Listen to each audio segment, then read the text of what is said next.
Today on Cruiseman's Garage, we're installing this Tridium LED light kit onto a 2016 Honda Goldwing. This kit will work with any 2012 to 2017 Goldwing, F6B, or a 2014 and greater Valkyrie. This plug-and-play light kit from Showchrome Accessories includes LED running lights, LED turn signals, and very bright LED fog lights. With more than 145,000 fog light kits in the market, Showchrome Accessories is an industry leader.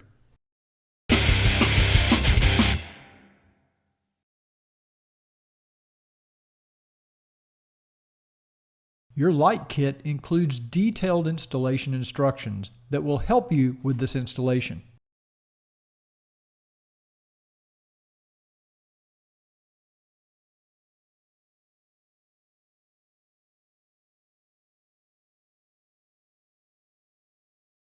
Remove the left side cover and then disconnect the negative battery cable on your battery.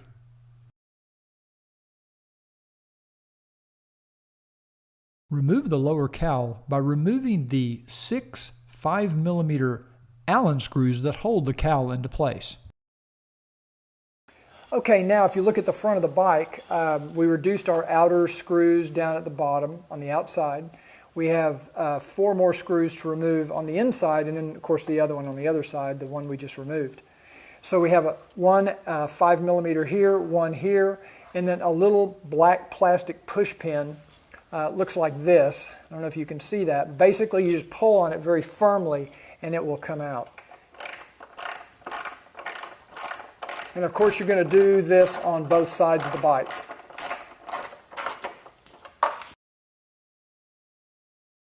But remember, the top outside screws have the longer shoulder. And I just want to show you with my cell phone, we've got all the screws out. There's this other little plastic piece here. And this cowl has a plastic piece that fits up underneath here.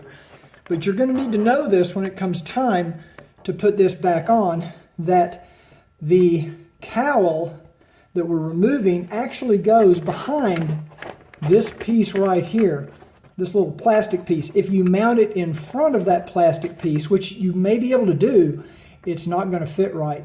So it does take a little work to get it underneath that other little plastic tab there, but when you go to put it back together, you can do it. So I'm going to pull out this left side. Now you may not be able to see that, but it's hanging down. Now I'm going to go get the other side out.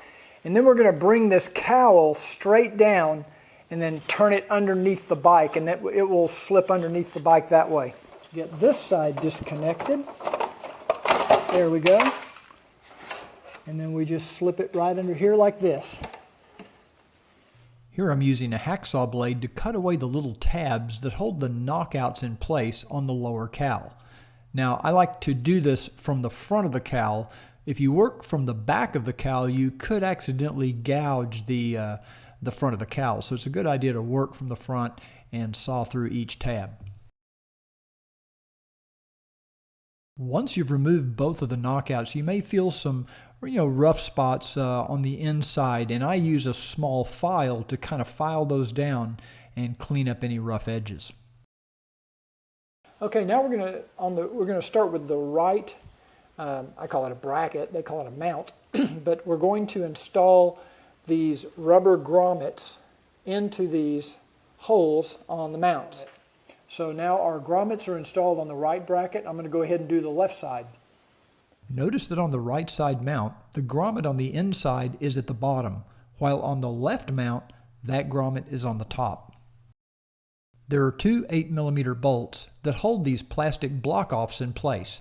Use a small 8mm socket to remove these. You could also use a wrench. We'll not reuse these bolts on reassembly. Insert the silver collars on the back of the rubber grommets that we installed earlier on the light mounts. You know the back side because the front has the adjusting screw.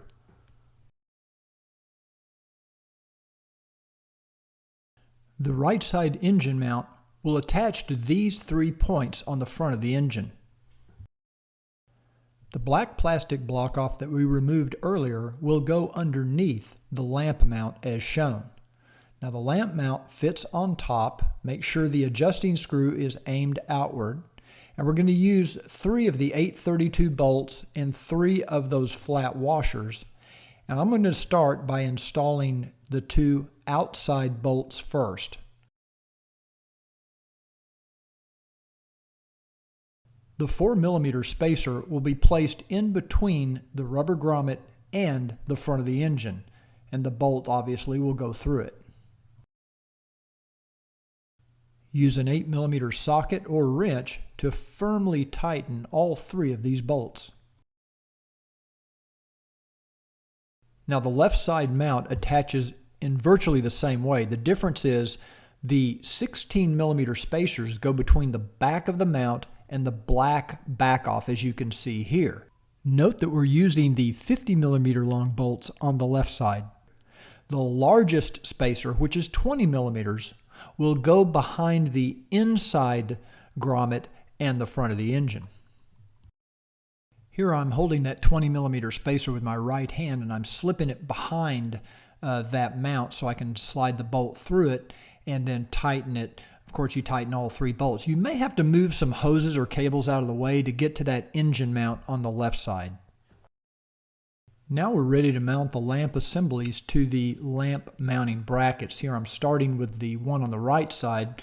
You can tell it's the right side because the turn signal and running light is on the outside of the lamp, as you can see here. The lamp assembly attaches to the bracket with 3 of the 4x10mm panhead screws. You can use a Phillips screwdriver to attach these. Just make sure you feed the cables through the bracket as I'm doing here, and then attach the 3 screws at the indicated points. With the brackets attached to both lamps, we're now ready to install the lamps on the motorcycle. Here I'm installing the right side lamp, and you want to make sure that the adjusting screw mounting tab is inserted between the screw and the washer as shown. Insert the gold color flange collars inside the grommets on the front of the bracket, and then use the 5x20mm panhead screws to install that onto the mount. After you've tightened both of these screws on the right side lamp, go ahead and install the left lamp the exact same way. The OEM connectors are located on the front of the engine as shown here. They're gray in color and wrapped in electrical tape. Go ahead and remove the electrical tape to release the connectors. We need to remove this dummy plug from both of these connectors. Press down on this tab and pull on the plug and it will come loose.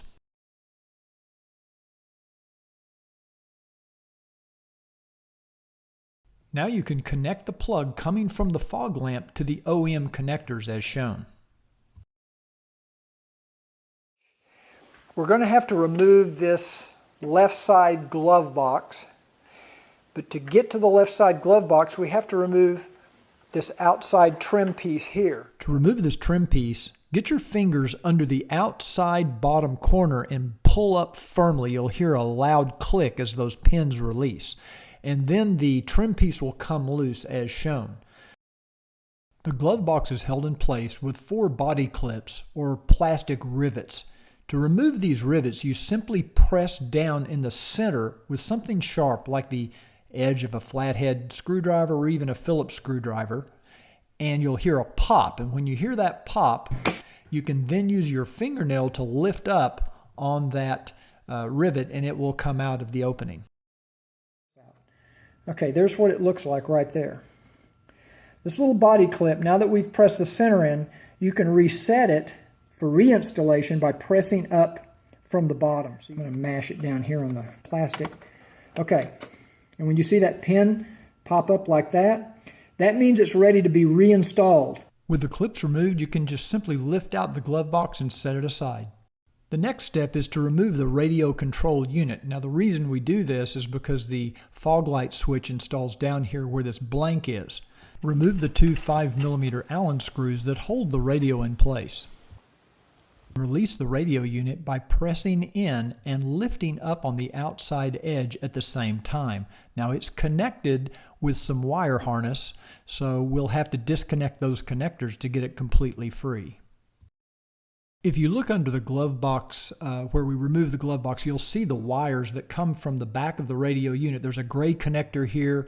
There are a couple of black connectors, and you can begin removing these by pressing down on the little tabs that hold these connectors in place and hold them together. And we'll need to disconnect all three of these connectors to remove the radio unit. Now, one of the black connectors shown here has a different style tab. You actually lift up on that little tab to disconnect this connector. With the three connectors disconnected, you can now carefully remove the radio unit from the bike. Remove the Phillips screw that holds the cable retaining bracket in place. Remove the wire harness out of the way so we can then remove the back panel. You can use a flathead screwdriver in the slots on the side to begin releasing the back panel and remove it. Locate the two small Phillips screws that hold the fog light switch blank in place. You may have to move some wires around to find these screws. Remove both of these screws using a Phillips screwdriver. With the screws removed, the blank will simply pop out from behind. Install the fog light switch in the location where you removed the blank using the same two screws that you just removed.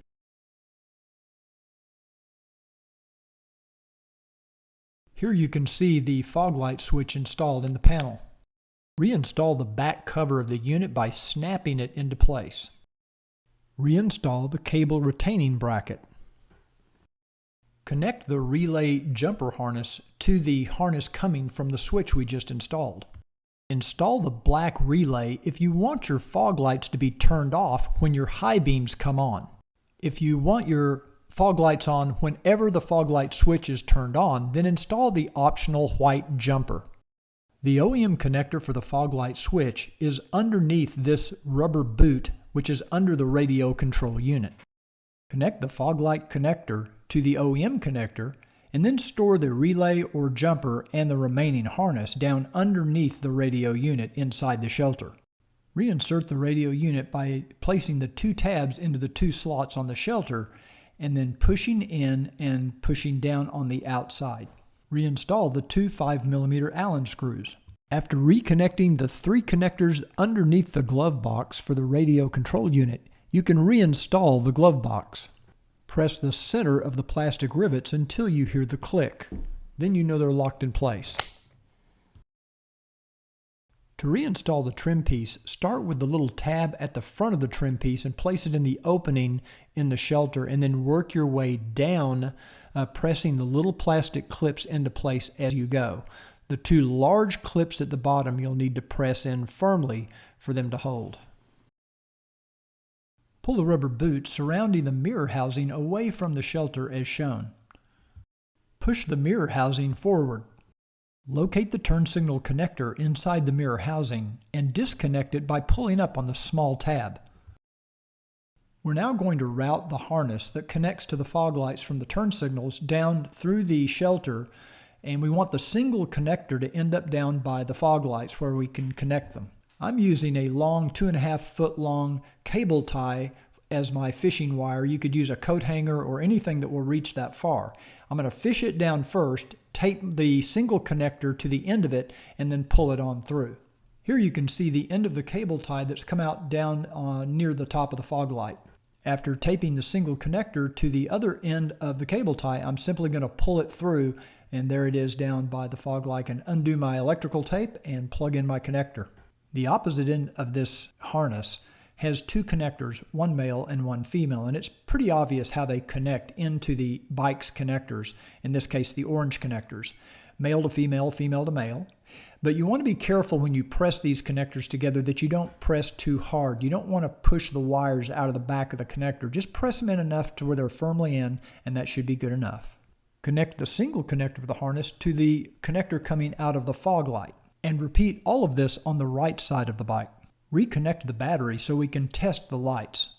Test the lights by turning the bike on. Make sure the running lights are working, the turn signals, and the fog lights by pressing the switch.